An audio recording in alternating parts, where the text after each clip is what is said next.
Assalamualaikum students. Welcome Physics with Professor. I am your professor and I hope you understand the last two equations, the first equation of motion and the second equation of motion. आपको वो दोनों equation of motion जो है ना वो बड़े अच्छे तरीके से जो है ना वो समझ आ चुकी होंगी और आज का जो टॉपिक है हमारे पास वो थर्ड इक्वेशन ऑफ मोशन है और इस लेक्चर के अंदर फिर दोबारा से जो है ना वो हम तीन टॉपिक जो है ना वो अगेन कवर करेंगे। फर्स्ट हमारे पास टॉपिक है बोला derivation of third equation of motion and derivation पता है उसको हम कहते हैं वो जो जैसे हमने वो पीछे किया था उनको फार्मूलाज या डेफिनेशन के जरिए किया था। दूसरा काम क्या था बोला ग्राफिकल मेथड के जरिए करना था और तीसरा जो बड़ा इंपॉर्टेंट है कि अब तीनों की तीनों क्वेश्चंस को ना हम कंसेप्चुअली जो है वो समराइज करेंगे, उनका एक समरी चार्ट बना के दिखेंगे आखिर जो है ना वो तीनों की तीनों क्वेश्चन जो है ना वो किस तरह की होती हैं, कहाँ कहाँ पे इनके अंदर कौन कौन सी चीज जो अप्लाई होती है, किन दो अगर का रिलेशन होता है, कंसेप्चुअली क्या है उनका मतलब वो सब कुछ जो है ना वो इस लेक्चर के लास्ट में समझेंगे। इस लेक्चर को मिस मत कीजिएगा, ध्यान से जो है लास्ट तक देखिएगा। तो चलते हैं बच्चे इस लेक्चर के जो है ना वो फर्स्ट पार्ट की तरफ, the derivation of the third equation of motion.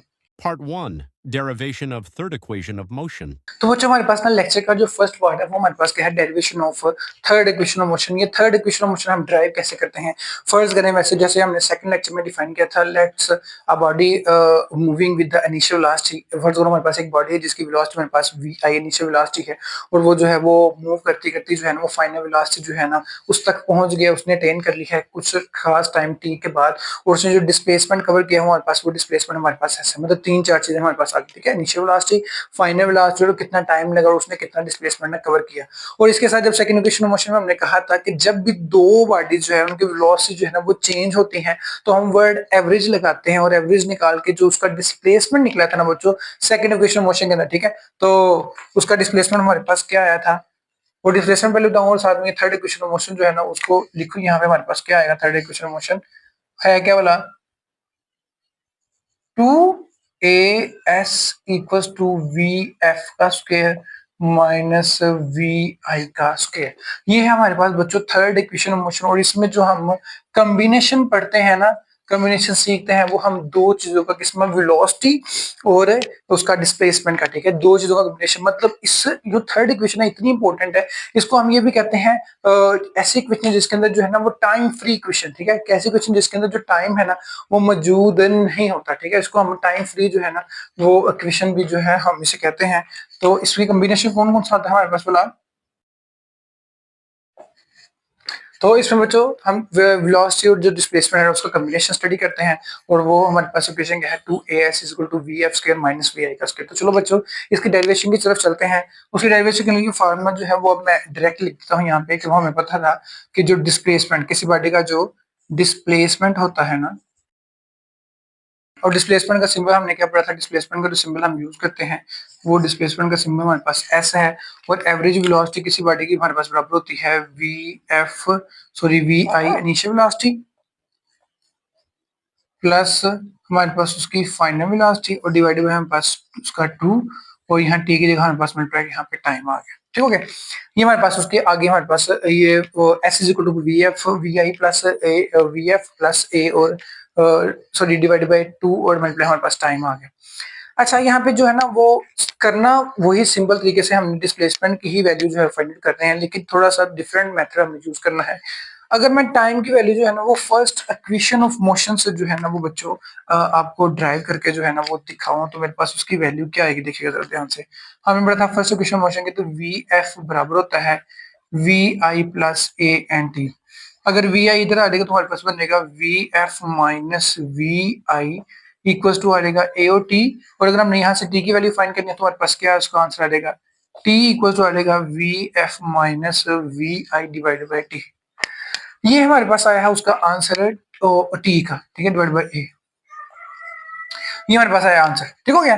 अब ये अगर टी की वैल्यू जो फर्स्ट इक्वेशन ऑफ मोशन मैंने ड्राइव किया ना उसको अगर मैं यहाँ पे पुट करूँ तो मेरे पास इसका आंसर क्या आएगा, यहाँ पे आ जाएगा हमारे पास वी आई प्लस वी एफ।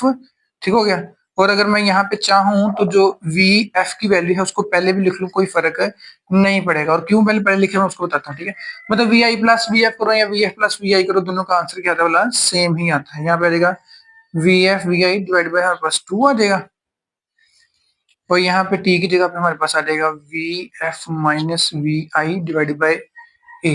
यहाँ पे हमने ये वैल्यूज पुट कर दी। अब आपको पता है ऊपर वाली चीजें ऊपर वाले के साथ मल्टीप्लाई होंगी और नीचे वाली चीजें आपस में मल्टीप्लाई हो जाएंगी, और यहाँ पे हमारे पास क्या बन जाएगा, इधर आएगा V F minus we I और V F sorry V F minus we I divide by यहाँ पे आ जाएगा हमारे पास 2 एंड ए आ जाएगा, और यहाँ पे हमारे पास एस एस इट इज आएगा। और मैंने इसको जो वी एफ को पहले क्यों लिखा, वी आई को बाद में लिखा, क्यों लिखा कि यहाँ पे बेसिकली देखो ये दोनों, यहाँ पे दूसरा पोर्शन था ना उसमें जो माइनस वाली टर्म वो वी आई वो बाद में थी, वी एफ वाली पहले थी ना, तो इनको रीअरेंज करने से जो है ना वो थोड़ा सा काम खराब हो सकता है। इसको पहले लिख देंगे ना तो वो माइनस का साइन पहले आ जाएगा, ये वाली प्लस वाली वैल्यू बाद में हो जाएगी। तो हम ये चाहते यही है कि हम जो है इसको रखे बगैर जो है ना वो काम करें। तो यहाँ पे हमारे पास फार्मूलाज क्या है, ये बोला ये एक दफा प्लस हो रहे हैं और एक दफा माइनस हो रहे हैं। हमने वो फार्मूलाज पढ़े हुए हैं यहाँ पे बच्चों,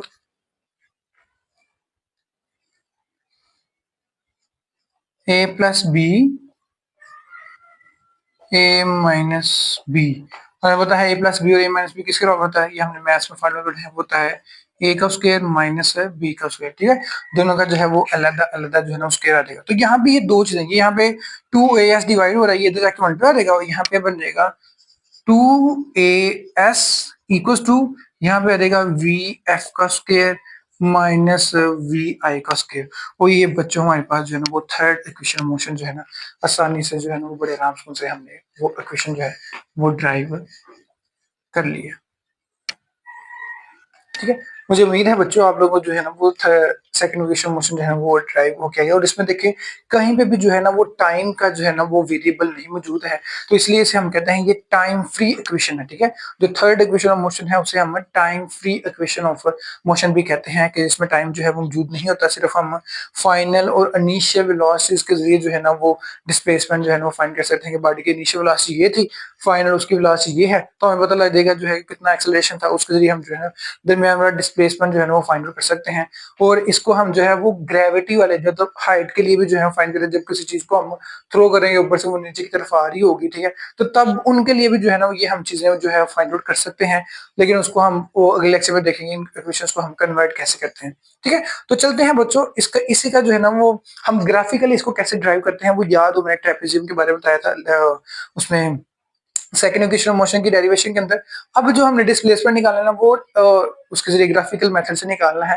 तो चले बच्चों चलते हैं लेक्चर के जो है ना वो सेकंड पार्ट की तरफ। Part 2, derivation of third equation of motion by graphical method.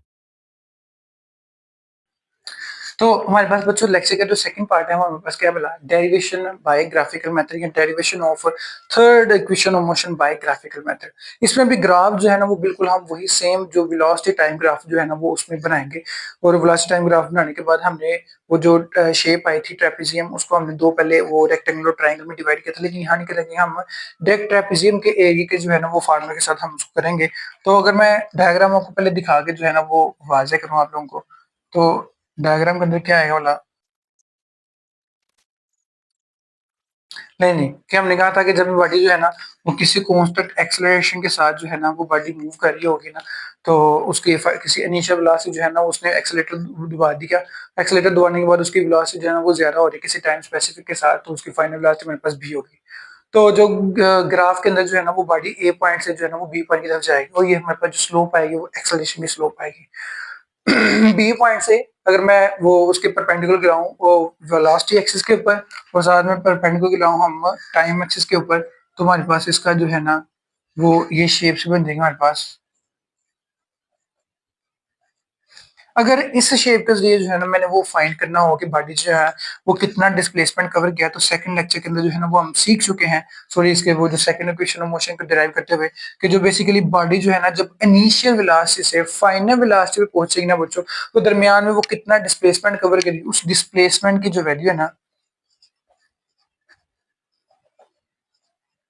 वो डिस्प्लेसमेंट बच्चों हमारे पास बराबर किसके होता है, total area under the slope. ठीक है, अब ये स्लोप के नीचे जितना एरिया है ना वो कौन सी डायगोनल है, area of the figure O A B, और इस पॉइंट को मैं डी का नाम देता हूँ। ठीक है, ओ ए बी डी, ये जो figure O A B D, ठीक है, तो ये जो हमारे पास एरिया, तो बच्चों यहाँ पे जो डिस्प्लेसमेंट है बेसिकली किसका बोला, area O A B D जो है ना, उस area O A B D जो इस स्लोप के जो है ना अंडर जितना भी उसका एरिया है ना बेसिकली वो उसके डिस्प्लेसमेंट के बराबर है। और ये जो शक्ल बन रही है हमारे पास वो किसके बराबर बोला, हम वो कहते हैं area of trapezium. Area of trapezium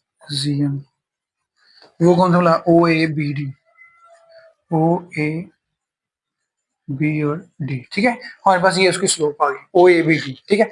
अब ये ट्रेपीजियम क्या है, ये जो यहाँ पे ट्रेपीजियम बनी है ना, यहाँ पे अगर मैं ट्रेपीजियम को दिखाऊं तो देखिए यहाँ पे जो है ना दोनों एंगल्स, यहाँ पे देख लो आप, यहाँ भी 90 डिग्री बन रहा है, ठीक हो गया। और यहाँ भी जो है वो 90 डिग्री जो है वो बन रहा है।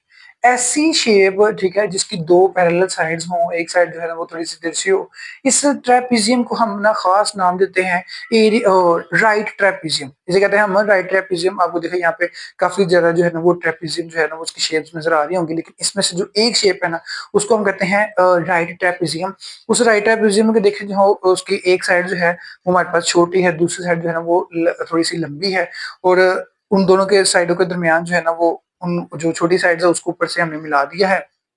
और नीचे वाली जो दोनों साइड्स है ना वो भी आपस में कनेक्टेड है, लेकिन उनके यहाँ पे दोनों कॉर्नर्स के ऊपर जो एंगल बन रहे हैं हमारे पास बच्चों 90 डिग्री का एंगल बन रहा है। और जो छोटी साइड है उसको हम ए का नाम देते हैं, बड़ी जो साइड है उसको हम बी का लेट्स सपोज नाम देते हैं। और जो दोनों के दरमियान जो डिस्टेंस है उसको हम लेट्स सपोज एच का नाम देते हैं, फर्ज करते हैं, ठीक है। तो जो इसका एरिया है ना वो एरिया क्या होता है, एरिया बराबर होता है हमारे पास उसका स्लोप का, कि वो जो दो पैरेलल साइड्स हैं, ठीक है, दो पैरेलल मतलब जो एक दूसरे के सामने सामने, ये दो पैरेलल साइड्स, इन दोनों को करना होता है प्लस, मतलब ए प्लस बी, और उसको डिवाइड करना होता है हमने 2 के साथ। और उसके बाद जो भी उसका आंसर आएगा उसको हमने करना कि हम मल्टीप्लाई करना होता है जो उसकी नीचे वाली, इसे कहते हैं perpendicular distance between two parallel sides, के दो पैरेलल साइड के दरमियान परपेंडिकुलर कितना कम से कम जो है ना वो कितना डिस्प्लेसमेंट है, वो इसको जो है ना वो फाइंड करने के लिए हम इसको इस्तेमाल करते हैं। तो वो हमारे पास एच है, तो इसका फॉर्मूला बनेगा जो एरिया वो बनेगा 1/2 ए प्लस बी और मल्टीप्लाई हमारे पास क्या आएगा उसका बोला एच आ जाएगा। तो यहाँ पे बच्चों फिर हमारे पास जो डिस्प्लेसमेंट ये आएगा ना, यहाँ पे डिस्प्लेसमेंट की वैल्यू हमारे पास एस के साथ रिप्रेजेंट करते हैं। और यहाँ पे जो ये ट्रेपेजियम बनी है देखो यहाँ पे ये दो पैरेलल साइड है, ठीक है, दूसरी आमने सामने। तो जो स्मॉल लेंथ है वो लेट्स सपोज हमारे पास क्या बोला ओ ए, क्या है वो ओ ए।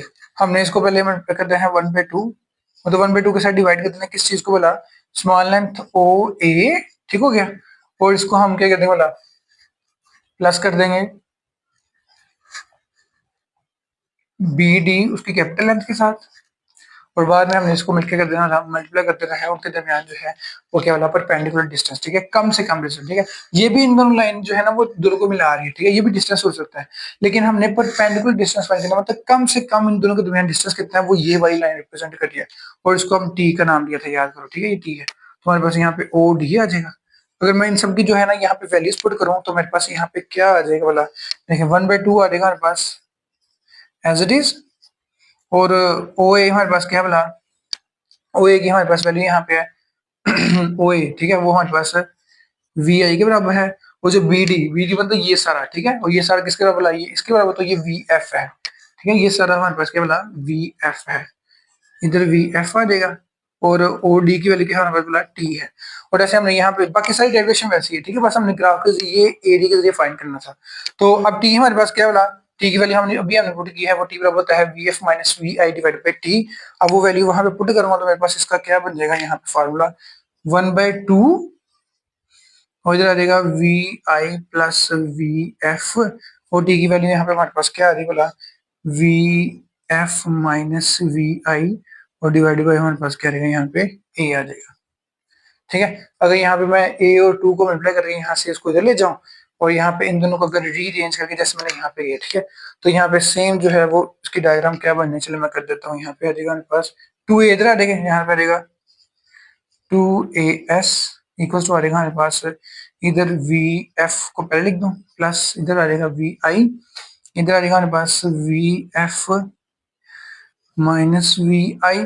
उसके बाद दोनों को हम मल्टीप्लाई करेंगे हमारे पास ये फार्मूला लगाएंगे तो बन जाएगा हमारे पास कि जो 2as बेसिकली आया है ना वो बराबर किसका आया वी एफ का स्क्वायर माइनस वी आई का स्क्वायर। यहाँ पे ये दो क्वेश्चन जो है ना देखो हमने ग्राफिकली भी और सिंबॉलिकली दोनों तरीकों से जो है ना बच्चों हमने इन दोनों क्वेश्चंस को जो है ना प्रूव कर दिया, ग्राफिकल भी और सिंबॉलिकल भी। और दोनों में कहीं पे भी जो है ना वो टाइम का जो है ना वो जिक्र नहीं हुआ, टाइम जो है ना वो हमने यहाँ से रिमूव करवा दिया, कर दिया मतलब यहाँ पे उसकी वैल्यू को रिप्लेस करके। तो इसलिए इसे कहते हैं हम ये टाइम फ्री जो है ना इक्वेशन है। ठीक हो गया। तो ये हमने इसको ग्राफिकली और सिंबॉलिकली दोनों से जो है ना वो हमने इसको प्रूव कर दिया। और ये जो डायग्राम बनी है इसको डायग्राम को हमने क्या नाम दिया बता, राइट ट्रेपेजियम। ठीक है।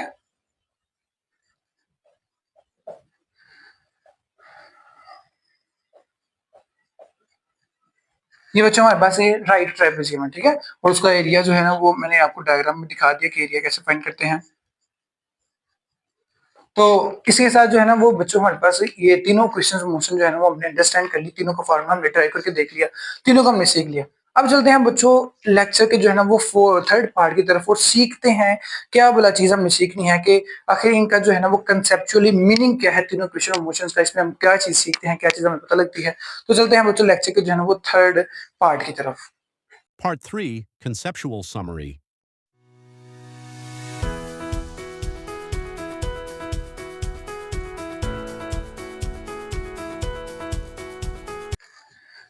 तो बच्चों हमारे पास जो इस लेक्चर का जो थर्ड पार्ट है ना वो बड़ा इंपॉर्टेंट है और कंसेप्चुअली है कि तीनों इक्वेशन ऑफ मोशन जो हमने अभी तक ड्राइव किए हैं बच्चों, तीनों को जो है ना वो भी हम कंसेप्चुअली समराइज करते हैं, सबको पैकअप करते हैं एक ग्राफ के अंदर जो है कि हमने किया क्या, कौन कौन सी चीज जो वो कैसे कैसे इस्तेमाल की, कौन सा कंसेप्ट किया, कौन सा रिलेशन ड्राइव किया और कौन कौन सी इक्वेशंस की, उसको हम एक टेबल से ड्राइव करते हैं। लेट्स सपोज हमारे पास जो फर्स्ट इक्वेशन ऑफ मोशन है बच्चों, फर्स्ट इक्वेशन ऑफ मोशन है we F is equal to V I plus A T. मतलब ये हमारे पास फर्स्ट इक्वेशन मोशन है, इसके अंदर हमने वेलोसिटी का और टाइम का जो है ना वो उसको कॉम्बिनेशन किया, दोनों का हमने रिलेशन, दोनों को रिलेट किया। और रिलेट करने के बाद ये क्वेश्चन बताती क्या है कि हमारे पास how velocity changes with time, कि कितने टाइम के बाद जो है ना वेलोसिटी कैसे चेंज होती है। ठीक है। वेलोसिटी चेंज कैसे हो रही है टाइम के साथ जो है ना ये बेसिकली रिलेशन हमें बताता है कि कितने टाइम के बाद जो है ना बॉडी की कितनी आखिर वेलोसिटी होती है। ठीक है। किसी स्पेसिफिक टाइम के बाद बॉडी की वेलोसिटी जो है वो कितनी हो जाएगी। लेकिन सब बातों में ये तीनों की तीनों इक्वेशंस में एक दो चीजें जो कंडीशन थी ना वो कंडीशन आप लोगों ने याद रखनी है, वो जो हमने पिछले लेक्चर में स्टडी की थी इक्वेशंस के, कि वो जो बॉडी है वो यूनिफॉर्म एक्सेलरेशन से मूव कर रही हो और साथ में जो है ना बॉडी स्ट्रेट लाइन के मूव कर रही हो। ठीक है। ये दो कंडीशन जो है ना वो दोनों इक्वेशंस उत्तर आप लोगों ने जो है ना वो ध्यान से समझ के रखनी है, वो दोनों को अपने मद्देनजर रखना है। ठीक है। तो इसी तरह बच्चों हमारे पास जो सेकंड इक्वेशन ऑफ मोशन है जो कि हमारे पास v i t plus one by two a t का स्क्वायर है ना, इसमें हम डिस्प्लेसमेंट टाइम कॉम्बिनेशन पढ़ते हैं। और इस कॉम्बिनेशन के अंदर बच्चे ये बताते हैं कि अगर कोई बॉडी जो है ना वो किसी इनिशियल वेलोसिटी जो है मूव करना शुरू की है, चाहे वो रेस्ट में है, चाहे वो किसी 20 मीटर पर सेकंड से किसी भी स्पीड से जो है ना वो एक कार मूव करना स्टार्ट की है, तो वो कितने टाइम के बाद, एक स्पेसिफिक लेट्स सपोज 5 सेकंड के बाद, 20 सेकंड के बाद कितना डिस्प्लेसमेंट कवर कर चुकी होगी, वो डिस्प्लेसमेंट हम जो है ना वो इस इक्वेशन से जो है ना फाइंड कर सकते हैं। तो इसलिए इसको हम कहते हैं टाइम डिस्प्लेसमेंट कॉम्बिनेशन। और ये बताता है हाउ डिस्टेंस या हाउ मच डिस्टेंस जो है ना वो how distance increase with time, कि कितने जो है ना वो टाइम के बाद जो है ना वो डिस्टेंस इंक्रीज होता है। तो इसी के साथ जो हमारे पास बच्चों हमारे पास जो थर्ड इक्वेशन ऑफ मोशन है वो हमारे पास है 2as is equal to V F का स्क्वायर माइनस वी आई का स्क्वायर। और इसमें हम वेलोसिटी और जो डिस्प्लेसमेंट था उसका कॉम्बिनेशन जो है ना वो स्टडी करते हैं कि बेसिकली ये टाइम फ्री इक्वेशन थी हमारे पास, इसमें टाइम की वैल्यू नहीं थी। और इसमें हम ये स्टडी करते हैं कि जब कोई बॉडी जो है ना वो इनिशियल वेलोसिटी जो है ना मूव कर रही है, तो आखिर डिस्प्लेसमेंट के साथ इतने डिस्प्लेसमेंट के बाद बॉडी की वेलोसिटी कितनी हो रही है, फिर स्पेसिफिक डिस्प्लेसमेंट के बाद बॉडी की वेलोसिटी कितनी हो जाएगी। तो वो सब कुछ जो है ना कि हर स्टेप के बाद कितने कितने डिस्प्लेसमेंट के साथ जो है ना बॉडी की वेलोसिटी चेंज हो रही है, बॉडी की वेलोसिटी इंक्रीज हो रही है, उसको हम स्टडी करते हैं थर्ड इक्वेशन मोशन के साथ कि how speed changes with displacement. ठीक है। कि बॉडी की स्पीड जो है ना वो कितनी तेज हो रही है, कितनी कम हो रही है। डायरेक्शन तो सॉरी एक सेम ही रहेगी ना, वेलोसिटी डायरेक्शन सेम रहेगी, उसकी मैग्नीट्यूड वेलोसिटी की जो कि स्पीड है। तो स्पीड कब ज्यादा हो रही है कब कम हो रही है डिस्टेंस के साथ जो है ना उसका रिलेशन जो बच्चों हम यहाँ पे जो है ना वो स्टडी करते हैं। इसके साथ जो है वो हमारा लेक्चर जो है ना बच्चों वो दी एंड हो गया। तीनों इक्वेशन ऑफ मोशन बल्कि जितने भी इक्वेशन ऑफ मोशन थी ना तीनों की तीनों हमने जो है वो ड्राइव कर ली, उसको ग्राफिकली देखा, उसके हमने रियल लाइफ एग्जांपल्स देखे, उनको स्टडी किया कहाँ कहाँ ये अप्लाई होती है, उस सबको हमने समराइज किया, पैकअप किया एक चार्ट के अंदर। तो ये सब कुछ हमारा जो है ना इसके साथ लेक्चर जो है ना वो ओवर हो गया। इसके साथ मुझे इजाजत दीजिए, मैं आपका प्रोफेसर फिजिक्स प्रोफेसर ये आप जो यूट्यूब जो चैनल है उसको आप सब्सक्राइब करें, इसको लाइक करें, दोस्तों के साथ जो है वो शेयर करें। अगर आपको जो है वो इसको अच्छे तरीके से समझ आ रही है तो लाइक एंड कमेंट लाजमी कीजिए। इसके साथ मुझे इजाजत दें। इससे नेक्स्ट हमारे पास वो लेक्चर आएगा, इसमें बहुत ही इंपॉर्टेंट हम नया जो है वो फिजिक्स के अंदर जो है वो टॉपिक स्टडी करेंगे। इन सब को जो अभी तक हमने स्टडी किया वो सिर्फ वन डायमेंशन है, ठीक है। इसके बाद हम टू डायमेंशन जो मोशन है उसके बारे में जो है उसकी तरफ जाएंगे। तो चलते हैं बच्चों, इसके साथ खुदा हाफिज, अस्सलाम वालेकुम।